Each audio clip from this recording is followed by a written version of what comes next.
So I'm going to give you a zoomed in view here now of each content. So this is the Home Depot one.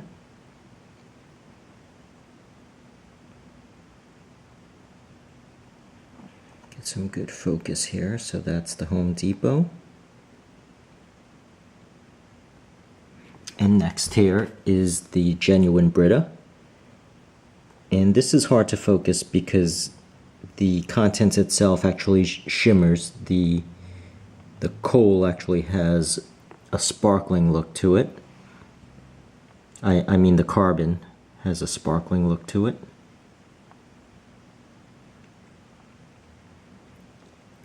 But for that brief amount of time that it does focus, you could get to see the contents as the focus comes in and out.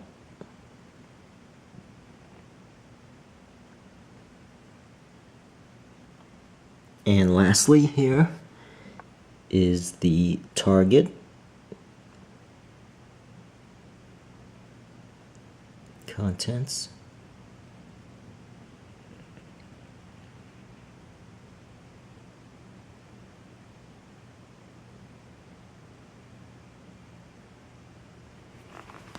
And that's really it. That's really what I wanted to show.